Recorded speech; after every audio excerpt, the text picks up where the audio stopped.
বিল্লাহি মিনাশ শাইতানির রাজিম বিসমিল্লাহির রহমানির রহিম লা ইলাহা ইল্লা হুয়াল হাইয়্যুল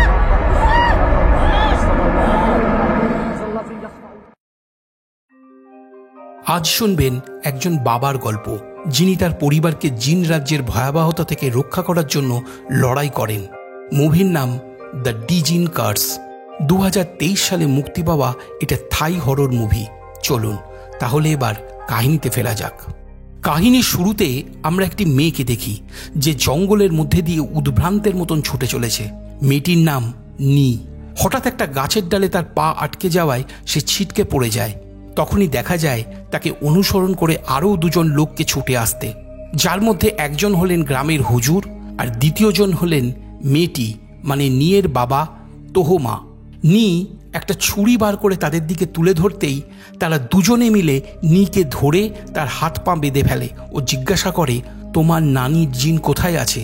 নি বলে, আমার কাছে নেই। তখনই হুজুর নিয়ের পোশাক হাতড়ে একটা কাপড়ের পুটুলি খুঁজে পায়, যার মধ্যে জিনকে ধরে রাখা হয়েছিল। হুজুর সেটা হাতে পেতেই বলেন, এখনই এটাকে ধ্বংস করতে হবে, এটা কারোর কাছে রাখা যাবে না। এই কথা বলে তারা নিকে একটা গাছের সঙ্গে বেঁধে রেখে হুজুর কিছু রিচুয়াল শুরু করে। অপরদিকে নি বলতে থাকে, আমাকে ছেড়ে দাও, কেউ আমাকে সাহায্য করো। হুজুর যখনই সেই কাপড়ের পুটুলি আবারও হাতে তুলে নেয় নষ্ট করে দেওয়ার জন্য, তখনই জিন নিয়ের শরীরে ভর করে। জিনগ্রস্ত নি চিৎকার করে বলে ওঠে, আমি এই মেয়েকে আমার উত্তরসূরি হিসেবে বেছে নিয়েছি, ওকে আমি জাহান্নুমে নিয়ে যাব। এই কথা বলতেই সে হাতের বাঁধন খুলে নিজের একটা চোখ উপড়ে নেয়। এরপর কেটে যায় বেশ কিছু বছর। আমরা একটা পরিবারকে দেখি, যারা গাড়ি চালিয়ে ব্যাংকক থেকে নারাথিওয়াতে যাচ্ছিল কাজের সূত্রে। কর্তার নাম ছিল উইন, তার স্ত্রী জয় ও তাদের দুই মেয়ে, যাদের মধ্যে একজনের নাম লিন ও অপরজন হলো মিনা। গাড়িতে যাওয়ার সময় আমরা তাদের কথাবার্তার মাঝে জানতে পারি সেই পরিবারটি বর্তমানে আর্থিক সমস্যার মধ্যে রয়েছে। উইন ব্যাংক থেকে মোটা অঙ্কের টাকা ধার করেছে, যে কারণে সে তার নিজের বাড়িটিও হারাতে বসেছে। অপরদিকে সেই সময় উইনের বন্ধু চাঁদ তাকে সাহায্য করার জন্য একটা কাজের সুযোগ করে দেয় ও উইনকে তার নিজের বাড়িতে থাকার জন্য বলে। সেই কারণেই উইন তার বন্ধুর বাড়িতে যায়। এদিকে উইনের উপর বিশ্বাস ছিল না তার স্ত্রী জয়ের। এই কারণে স্বামী স্ত্রীর মধ্যে প্রায় ঝগড়া অশান্তি লেগেই থাকতো। তারা সেই বাড়িতে পৌঁছালে চাঁদ বাড়িটা ঘুরে দেখিয়ে বাড়ির চাবি উইনের হাতে তুলে দেয়। বাড়ির চারিপাশে ভালো পরিবেশ ও পিছনে সমুদ্র থাকার কারণে তাদের সেই বাড়িটা বেশ ভালো লেগে যায়। চাঁদ চলে যাওয়ার সময় বন্ধু উইনকে বলে, তুমি কি আজ বিকালে ফ্রি থাকবে? তাহলে কাজের বিষয়ে আমরা আলোচনা করতে পারি। উইন সেই কথায় রাজি হয়ে যায়। লিন একা একাই পুরো বাড়িটা ঘুরে দেখতে থাকে। সন্ধ্যার পর উইন বাড়ি ফিরলে জয় তাকে একটা চিঠি দেয়, যেটা ছিল উইনের সম্পত্তি বাজেয়াপ্ত করার চিঠি। যা দেখে সে বড়ই উদ্বিগ্ন হয়ে ওঠে। ঠিক সেই মুহূর্তে ওখানে লিন এসে তার মাকে বলে, মা, তোমার কাছে কোনো ওষুধ আছে? আমার মাসিকের ব্যথা হচ্ছে। জয় ওষুধ খুঁজতে থাকলে লিন আবারও বলে, মা, আমি বাড়ি যেতে চাই। সেই কথা শুনে উইন প্রচণ্ড রেগে যায় ও বলে, আমরা এই ব্যাপারে এর আগেও কথা বলেছি, তাই এই সম্পর্কে আর কোনো কথা হবে না। তখন লিন বলে, আমি এখানে থাকতে চাই না, এখানে আমার কোনো বন্ধু নেই, আমি যেখানেই যাই না কেন কেউ আমাকে বুঝতেই চায় না। সেই কথায় বাবা আর মেয়ের মধ্যে বাকবিতণ্ডা শুরু হতেই জয় লিনকে তার রুমে পাঠিয়ে দেয়। পরদিন ভোরে জয় বাড়ির জিনিসপত্র গোছানোর সময় একটা বই খুঁজে পায়, যার নাম ছিল ডিজিন ব্ল্যাক ম্যাজিক। সেই বইয়ে লেখা ছিল কিভাবে ব্ল্যাক ম্যাজিককে প্রতিরোধ করা যায়। অপরদিকে দুই বোন লিনা আর মিনা মিলে তাদের মাকে সাহায্য করতে বাড়ির বাকি জিনিসপত্রগুলো রাখতে গেলে লিন একটা জপমালা খুঁজে পায়, যা দেখে তার মনে হয় ওটা কোনো অ্যান্টিক ধরনের নেকলেস, যা মিনা পছন্দ করবে। তাই সে তার বোনকেও সেটা দেখায়। তখনই তারা দুজনে একসাথে আরও একটা জিনিস খুঁজে পায়, যা দেখতে ছিল অনেকটা পশুর শিংয়ের মতো। এমন সময় তাদের মা ডাক দিলে মিনা সেই শিংয়ের মতন জিনিসটাকে লুকিয়ে নিজের পকেটে ঢুকিয়ে নিয়ে সেখান থেকে চলে যায়।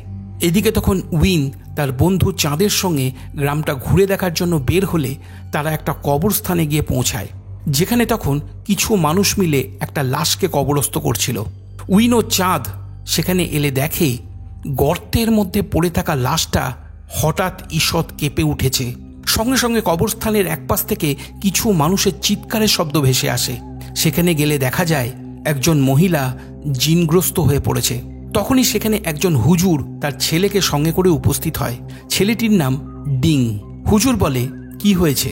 আশপাশের লোকজন বলে, গ্রেট নানির জিন কালাজাদুর দ্বারা এই শরীরকে দখল করেছে। গ্রেট নানির জিন মানেই কাহিনী শুরুতে দেখানো সেই জিনের কথা এখানে উল্লেখ করা হয়েছে। হুজুর প্রথমে তার ছেলে ডিংকে বলে, তুমি একবার চেষ্টা করে দেখতে চাও কি? ডিং না বললে হুজুর রেগে গিয়ে বলে, তুমি হলে একটা অকেজো মানুষ, তুমি এসব কিছুই শিখবে না। এরপর হুজুর জিনগ্রস্ত মেয়েটিকে বলে, এই শরীর থেকে বেরিয়ে যাও। জিন বলে, আমি এই লাশ নেব। তখন হুজুর সূরা পড়তে থাকে। আল্লাহু লা ইলাহা ইল্লা হুয়াল হাইয়ুল কাইয়্যুম। একসময় জিন মেয়েটির শরীরকে ছেড়ে দিতে বাধ্য হয়। এরপর উইন হুজুরের সঙ্গে দেখা করে, কারণ সে হুজুরের এই আশ্চর্য ক্ষমতা দেখে প্রভাবিত হয়ে পড়েছিল। হুজুর উনাকে বলে, তুমি ফিরে এসেছো এই জায়গায় উন্নয়নে সাহায্য করার জন্য, তাই না? উইন সম্মতি জানালে হুজুর স্বাগতম জানায়। এরপর রাতে যখন দুই বোন ঘুমিয়েছিল তখন হঠাৎ মিনার ঘুম ভেঙে যায়। খিদের জ্বালায় সে ফ্রিজে খাবার খুঁজতে থাকে। তখনই বন্ধ স্টোররুমের দরজা নিজের থেকে কাঁপতে শুরু করে। মিনা দরজার সামনে পৌঁছালে লক খোলার চেষ্টা করলে হঠাৎ সেই নখ ভেঙে তার হাতে চলে আসে, কিন্তু দরজা খোলে না। ভেতর থেকে অদ্ভুত শব্দ ভেসে আসতে থাকে। ঠিক সেই মুহূর্তে আজানের ধ্বনি ভেসে আসে। বন্ধ হয়ে যায় সেই অদ্ভুত শব্দ। মিনা তখন সেখান থেকে চলে যায়। এদিকে আমরা সেই সময় স্টোররুমের ভিতরে দেখতে পাই এক বুড়ি মহিলাকে বসে জয়ের খুঁজে পাওয়া সেই ডিজিন ব্ল্যাক ম্যাজিক নামের বইটা পড়তে। বুড়ি মহিলা বলে ওঠেন, গ্রেট নানির জিন ফিরে এসেছে। পরদিন উইনের বাড়িতে একজন ছেলে ও মহিলা আসে। ছেলেটির নাম লি আর মেয়েটির নাম নাসরিন। মহিলাটি বলে, চাঁদ আমাকে বলেছে এখানে দরজার নব মেরামত করার জন্য লিকে আনতে, তাই আমরা এসেছি। লিন তাদেরকে সেই দরজার কাছে নিয়ে যায়। তখন লি নখ মেরামত করতে শুরু করে ও লিনের সঙ্গে কথা বলার চেষ্টা করে, কিন্তু সে লিকে পাত্তাও দেয় না। অপরদিকে তখন নাসরিন বাড়ির ভেতরটা ঘুরে দেখতে থাকে, যেখানে সে উইনের পারিবারিক ছবি দেখতে পায়। তখনই সেখানে জয় এসে জানতে চায় সে কি নাসরিনকে কোনোভাবে সাহায্য করতে পারে। উত্তরে নাসরিন বলে তার কোনো সাহায্য লাগবে না, সে শুধু তার ভাই লিকে নিয়ে এসেছে দরজার ভাঙা নব ঠিক করতে। জয় দরজার নব সারানোর জন্য কত টাকা দিতে হবে জানতে চাইলে নাসরিন বলে, চিন্তা করবেন না, আমি চাঁদের থেকে বুঝে নেব। এই কথা বলে নাসরিন কিছু স্থানীয় খাওয়ার উপহার স্বরূপ দেয় জয়কে। এরপর দৃশ্য চেঞ্জ হলে আমরা নাসরিনকে দেখি যে তার ভাই তহলুংয়ের পাশে বসে আছে, আর তার ভাই একজন মহিলার শরীর থেকে জিনকে তাড়ানোর চেষ্টা করছে। জিন চলে গেলে মেয়েটির বাবা তাকে সঙ্গে করে সেখান থেকে চলে যায়। আসলে নাসরিনের ভাইও ছিল একজন কবিরাজ, যিনি কালাজাদুর বিদ্যায় পারদর্শী ছিলেন। মেয়েটির বাবা চলে গেলে নাসরিন বলে, ভাইয়া তোমার জপমালা ও ব্যাগ দাও, আমিও শিখতে চাই এই বিদ্যা। তহলুং বলে, লি কোথায়? নাসরিন বলে, সে কিশোর, তার কাছে বেশি কিছু আশা করো না। সেই কথা শুনে তহলুং বলে, তাহলে সে কিভাবে আমার কাছ থেকে দায়িত্ব নেবে? তার তো শেখার কোনো ইচ্ছাই নেই। নাসরিন বলে, ভাই তুমি আমাকে এই বিদ্যা শেখাও, মহিলা সামানও তো আছে। সেই কথায় তার ভাই রেগে বলে, তোমাকে কতবার বলেছি যে আমাদের পরিবার মহিলাদের এই কাজ শেখায় না। তখন নাসরিন উইনের পারিবারিক একটা ছবি তার ভাইয়ের হাতে তুলে দিয়ে বলে, এই পরিবারের উপর কালাজাদু করো। অপরদিকে তখন উইন তার অফিসের বসের সঙ্গে দেখা করতে গিয়েছিল। তার বস উইনের কাজে সন্তুষ্ট ছিলেন, তাই উনি প্রশংসা করেন। তখনই দেখা যায় উইনের বন্ধু চাঁদের মুখে ঈষৎ বিরক্তির ভাব, কিন্তু চাঁদ সেটা বুঝতে দেয় না। কাজ সেরে উইন অনেক রাতে যখন বাড়ি ফেরে তখন সে দেখে তার স্ত্রী জয় তার জন্য অপেক্ষা করে বসে আছে। দেরি করে বাড়ি ফেরার কারণ প্রসঙ্গে জয় উইনকে বলে, আমি চাঁদের সঙ্গে কথা বলে জেনেছি তুমি সন্ধে 7টায় কাজের সাইট থেকে চলে গেছো, তাহলে তুমি কোথায় গিয়েছিলে? সেই কথায় উইন বলে, আমি কেন তোমার সব প্রশ্নের উত্তর দেব? তখনই দুজনের মধ্যে বাকবিতণ্ডা শুরু হয়। তাদের চিৎকার শুনে মিনা সেখানে চলে আসে ও বলে, তোমরা ঝগড়া বন্ধ করবে? আমার খিদে পেয়েছিল, তাই খাবার খুঁজতে যাচ্ছিলাম, এখন মনে হচ্ছে আমার খাওয়ার ইচ্ছাটাই মরে গেছে। এই কথা বলে সে চলে যায়। রাতে যখন জয় নিজের বিছানায় ঘুমিয়েছিল তখন হঠাৎ কেউ যেন তার শরীরে ঢাকা দেওয়ার চাদরটাকে টানতে থাকে। একসময় সেটা টেনে মাটিতে ফেলে দেয়। এই কারণে জয়ের ঘুম ভেঙে যায়। সে ঘরের জানালার সামনে দাঁড়ালে দেখে বাইরে একটা শিংযুক্ত জিনরূপী মানুষ দাঁড়িয়ে আছে। সে ফিস ফিস করে বলছিল, তুমি আমার গোলাম হবে। সেই মুহূর্তে জয়ের হাতে একটা বিছে কামড় দেয়, আর সেই জিনরূপী মানুষটি অদৃশ্য হয়। এরপর লিনের চিৎকার শোনা যায়। জয় ও উইন মিলে সেদিকে ছুটে যায়। তারা সেখানে পৌঁছালে দেখে কেউ একটি ছাগলকে মেরে তাদের বাড়ির গেটে ঝুলিয়ে রেখে দিয়ে গেছে, যা দেখে তারা তিনজনেই বেশ ভয় পেয়ে যায়। দেখে আন্দাজ করা যাচ্ছিল কোনো কালাজাদুর রিচুয়াল করা হয়েছে সেখানে। আসলে কালাজাদু করতে গেলে কোনো না কোনো পশুর কুরবানি দিতে হয়, তাই হয়তো এমনটা করেছে কেউ। পরদিন লিন তার বন্ধুকে ফোন মেসেজে কাল রাতের সব ঘটনার কথা বলতে থাকে। তখনই তার কাছে একজন বৃদ্ধ মহিলা চলে আসে, যার একটি চোখ ছিল না। সে লিনকে বলে, গ্রেট নানির জিন আসতে চলেছে, যে তোমার পরিবারের উপর মন্দ কিছু বয়ে আনবে। অবশেষে তোমাদের পরিবার ধ্বংস হয়ে যাবে। সেই কথা শুনে লিন প্রচণ্ড ভয় পেয়ে যায়। সঙ্গে সঙ্গে সেই বৃদ্ধ মহিলার নাতনি ছুটে এসে তাকে সেখান থেকে নিয়ে যায়। এই দৃশ্য দূর থেকে দেখে নেয় লিনের মা জয়। লিন তার মাকে দেখতে পেলে জিজ্ঞাসা করে, এখানে সবাই অদ্ভুত আচরণ করছে কেন মা? জয় বলে, আমি জানি না। এরপর রাত হলে আমরা দেখি উইনের বাড়ির বাইরে সিকিউরিটি গার্ডকে দাঁড়িয়ে থাকতে, কারণ গত রাতের ঘটনার পর আর যাতে তেমন কিছু না ঘটে তাই এই আয়োজন। যাই হোক, এরপর রাতে জয় হঠাৎ কাঁদতে শুরু করে, যে কারণে তার মুখ দিয়ে রক্ত উঠে আসে। জয় মনে করে এটা নিশ্চয়ই সেই বিছের কামড়ের ফলে হচ্ছে, তাই সে এই বিষয়টাকে তেমন গুরুত্ব দেয় না। মাঝরাতে জয়ের ঘুম ভেঙে যায় দরজা খোলার শব্দে। সে সিঁড়ি ভেঙে নামতে গেলে দেখে মিনা একাই বেসমেন্টের দিকে এগিয়ে যাচ্ছে। জয় তাকে অনুসরণ করে ডাকতে থাকে, কিন্তু মিনা কোনো উত্তর দেয় না। বেসমেন্টে পৌঁছালে জয় দেখে এক ভয়ঙ্কর দৃশ্য। মিনা একটা ছাগলকে মেরে তার মাথার কাঁচা মাংস খাচ্ছিল। সেই দৃশ্য দেখে জয় প্রচণ্ড ভয় পেয়ে উপরে পালিয়ে যায়। ছুটে এসে যখনই সে নিজের ঘরের দরজা খোলার চেষ্টা করে, তখনই তার পিছনে সেই সিংওয়ালা জিনটিকে আমরা দেখতে পাই। সে বলে, তোমার প্রভুকে। ঠিক সেই মুহূর্তে জয়ের ঘুম ভেঙে যায়। আমরা তখন বুঝতে পারি এটা জয়ের একটা দুঃস্বপ্ন ছিল। জয় বিছানা ছেড়ে দরজা খুলতেই আমরা একটা ফ্ল্যাশব্যাকের দৃশ্য দেখি, যেখানে কাহিনীর শুরুতে দেখা তোহমা ও তার মেয়ে নি এবং সেই হুজুরকে। নানির জিন তখনও মেয়েটির শরীর ছাড়েনি, আর হুজুর চেষ্টা করেই চলেছে। হুজুর বলে, তোর মালিককে বল। মেয়েটির শরীরে থাকা জিন কোনো উত্তর না দিয়ে হাসতে থাকে ও থুতু ছিটিয়ে দেয় হুজুরের মুখে। ঠিক সেই মুহূর্তে মেয়েটি কোথায় যেন অদৃশ্য হয়ে যায়। একে একে নিভে যেতে থাকে মোমবাতির আলো। ঘর এখন অন্ধকার। হুজুর দোয়া পড়ে আগুন জ্বাললে মেয়েটিকে আবারও দেখা যায়। হুজুর মেয়েটির মাথায় হাত রেখে সূরা পড়তে থাকে। দৃশ্য আবারও বর্তমানে ফিরে আসে। পরদিন লিন যখন সমুদ্রের ধারে একলা বসেছিল, তখন তার কাছে লি আসে এবং তাকে ঘুরতে নিয়ে যাওয়ার কথা বলে। কিন্তু লিন যেতে রাজি না হলে লিনের মোবাইল চেয়ে নিয়ে নিজের ফোন নাম্বার লিনের ফোনে সেভ করে দেয় এবং সে বলে যদি কখনো কোনো প্রয়োজন হয় তাকে যেন সে কল করে। অপরদিকে তখন জয় ডাক্তারের কাছে গেছে তার হাতে বিছে কামড়ানোর জায়গাটাকে দেখাতে। ডাক্তার বিষয়টা দেখে বলে, এতে কোনো বিপদ নেই, এটা একটু একটু করে ভালো হবে। এরপর আমরা রাত হলে দেখতে পাই নাসরিনের ভাই তহলুমকে, যে উইনের পারিবারিক ছবির উপর কালাজাদু করছিল। আর এদিকে তখন জয় মিনার সঙ্গে মার্কেট করতে বেরিয়েছিল। মার্কেট হয়ে গেলে তারা গাড়িতে ফেরার পথে হঠাৎ কোনো কারণ ছাড়াই গাড়ি স্টার্ট বন্ধ হয়ে যায়। ঠিক সেই মুহূর্তে মিনা আর জয় সেই সিংওয়ালা জিনরূপী মানুষটিকে দেখতে পায়, যাকে পূর্বেও একবার জয় দেখেছিল। অল্পক্ষণ পরেই সে অদৃশ্য হয়ে যায়। এরপর জয় আবারও গাড়ি স্টার্ট করলে পথের এক পাশ থেকে একটা চলন্ত ট্রাক ছুটে এসে তাদের গাড়িতে ধাক্কা মারে। গাড়ি পথের মধ্যেই উল্টে যায়। সেই সময় অন্য এক স্থানে উইন জিপে চড়ে বসতে গেলে আয়নার কাঁচে সেই জিনটাকে দাঁড়িয়ে থাকতে দেখে, যা দেখে সে প্রচণ্ড ভয় পেয়ে যায়। তখনই সে জানতে পারে তার স্ত্রী ও মেয়ের গাড়ি অ্যাক্সিডেন্ট হয়েছে। সে তাড়াতাড়ি ছুটে হসপিটালে পৌঁছে যায়, যেখানে লিন ও লি ছিল। লিন তার বাবাকে বলে মিনা আর কোনোদিনই বাড়ি ফিরতে পারবে না। এর মানে হলো অ্যাক্সিডেন্টে মিনা মারা গিয়েছে। সেই কথা শুনে বাবা ও মেয়ে কান্নায় ভেঙে পড়ে। এরপর আমরা মিনার শেষ কার্যের দৃশ্য দেখতে পাই, যেখানে জয় উপস্থিত ছিল না, কারণ সে অ্যাক্সিডেন্টের পর থেকে হসপিটালে অ্যাডমিট ছিল। অল্প কিছুদিনের মধ্যেই জয়ের জ্ঞান ফিরে আসে। তখন উইন তার কাছেই উপস্থিত ছিল। জয় চোখ খুলেই প্রথমে প্রশ্ন করে যে মিনা কোথায়, সে কেমন আছে, কিন্তু উত্তরে উইন তাকে কিছুই বলে না। জয় উইনের চুপ থাকার কারণ বুঝতে পেরে কান্নায় ভেঙে পড়ে। সেই রাতেই উইন নাসরিনের বাড়ির দিকে রওনা হয়।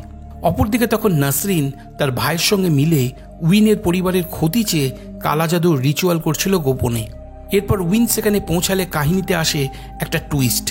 নাসরিন আর উইনের কথার মাঝে আমরা জানতে পারি তারা একে অপরকে পূর্ব হতেই চিনত, এমনকি তাদের মধ্যে একটা অবৈধ সম্পর্ক ছিল। আসলে নাসরিনকে নিয়েই উইন ও জয়ের সম্পর্কের মধ্যে প্রায় ঝগড়া বিবাদ হতো, আর নাসরিন এই অবৈধ সম্পর্কের কারণেই উইনের পরিবারের ক্ষতি করতে চেয়েছিল। যাই হোক, তারা দুজনে কথা বলার সময় লুকিয়ে লি তাদের সব কথা শুনে নেয় ও নাসরিনের ঘরে ড্রয়ার হাতড়িয়ে সব প্রমাণ খুঁজে পায়।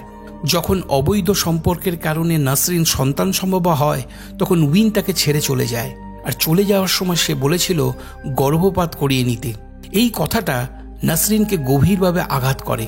আর যখন নাসরিন দেখল উইন তার পরিবারের সঙ্গে বেশ আনন্দেই আছে, তখনই সে ঠিক করে উইনের পরিবারকে শেষ করে দেবে। লি নাসরিনের জিনিসপত্র চেক করতে গেলে ওখানে একটি নবজাতক শিশুর মৃতদেহকে খুঁজে পায় কাঁচের জারে আবদ্ধ অবস্থায়, যে সন্তানটি উইন আর নাসরিনের ছিল। লি সেটা হাতে করে নাসরিনের সামনে আসে আর তাকে জিজ্ঞাসা করে এটা কি তার বাচ্চা। উত্তরে নাসরিন বলে তার বাবা তাকে ছেড়ে চলে গেছে। আসলে উইন মনে করেছিল নাসরিন তাকে আটকানোর জন্য প্রেগনেন্ট হওয়ার নাটক করছিল, কিন্তু আসলে সে সত্যি গর্ভবতী ছিল, আর উইন এই বিষয়ে কিছুই জানত না। এরপর নাসরিন উইনকে হত্যা করার জন্য তার দিকে একটা ছুরি তুলে ধরে। লি তখন নাসরিনকে আটকানোর চেষ্টা করে, কিন্তু সে তাকে ভয় দেখিয়ে দূরে থাকতে বলে। উইন তার ভুলের জন্য নাসরিনের কাছে ক্ষমা চায় এবং নাসরিনকে বলে তার জন্য সে যেন তার পরিবারের কোনো ক্ষতি না করে। অনেক বোঝানোর পর নাসরিন উইনের কথা মেনে নেয়, আর সে তাকে বলে তুমি তাহলে একাই মরার জন্য তৈরি হয়ে যাও। এই কথা বলেই সে উইনকে লক্ষ্য করে ছুরি চালায়। তখনই নাসরিনের ভাই তোহলুং তাদের মাঝে চলে এসে ছুরির আঘাত নিজের হাতের তালুতে নিয়ে নেয়, আর সে বলে উইনকে তার হাতে ছেড়ে দিতে। নাসরিন সেই কথায় থামবে না জেনেই তাকে ধাক্কা দিয়ে সরিয়ে দেয়, কারণ সে তার বোনকে আর কোনো পাপ কাজ করতে দিতে চায় না।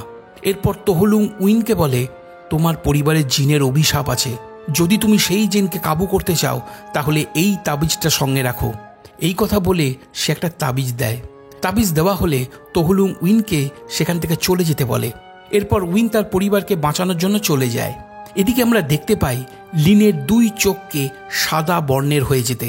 তখন লিন নিজেকে খুঁজে পায় এক অন্য স্থানে, যেখানে সেই বুড়ি মহিলাটি তার উপরে কিছু কালাজাদুর রিচুয়াল করছে।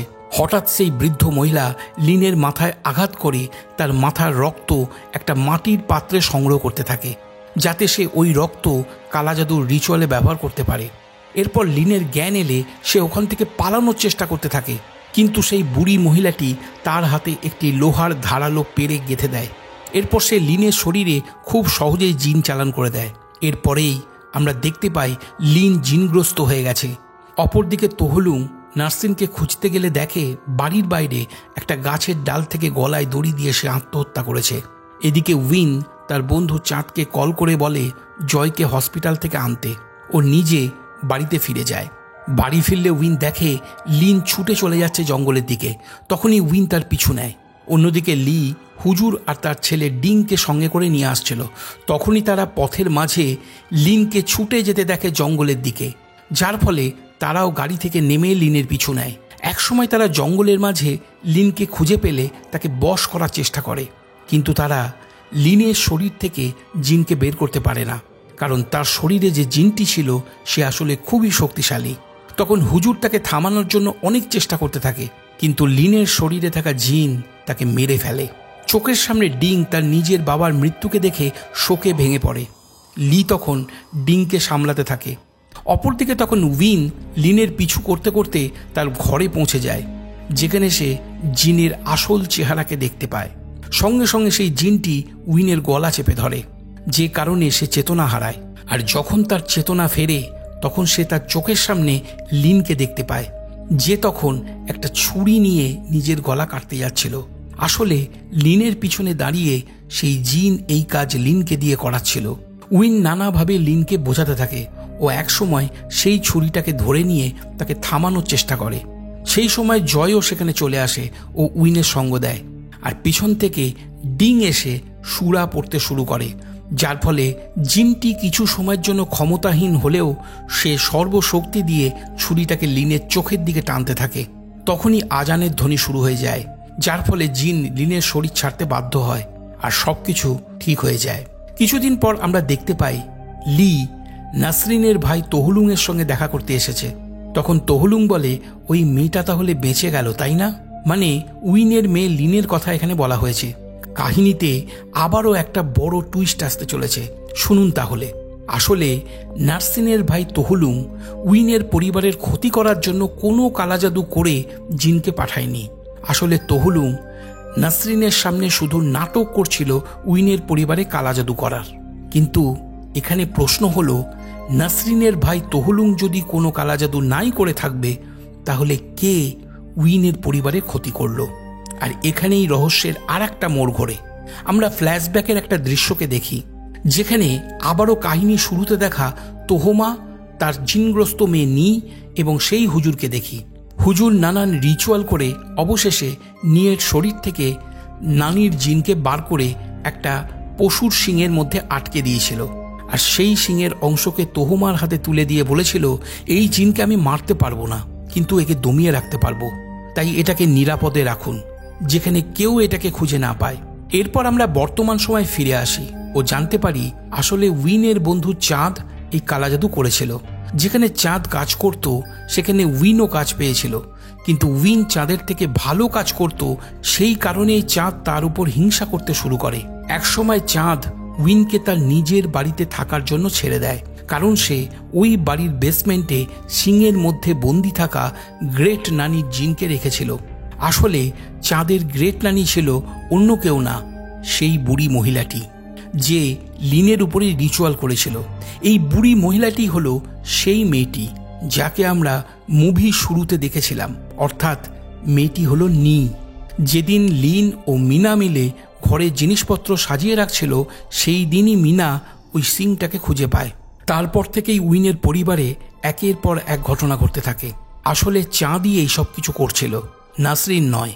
এরপর উইন তার কাজ ও সেই বাড়ি ছেড়ে চলে যায়, যার ফলে চাঁদের উদ্দেশ্য পূর্ণ হয়ে যায়। কাহিনীর শেষে বলা হয়, শয়তানের পদাঙ্ক অনুসরণ করো না, যে এটা করবে সে শয়তানের দ্বারা প্ররোচিত ও পরিচালিত হবে। অত্যন্ত খারাপ ও জঘন্য কাজ এটা। সূরা আন-নূর আয়াত 21-এ লেখা আছে এটা। কাহিনী এখানেই শেষ হয়ে যায়। তাহলে তোমাদের কেমন লাগলো এই মুভির কাহিনীটা তোমরা আমাকে কমেন্ট করে জানিও। ভিডিওটা যদি পছন্দ হয়ে থাকে তাহলে লাইক ও কমেন্ট করে দিও। যদি আমার চ্যানেলে নতুন হয়ে থাকো তাহলে অবশ্যই চ্যানেলটা সাবস্ক্রাইব করে নিও। তাহলে আবার দেখা হচ্ছে আগামী ভিডিওতে। ততক্ষণের জন্য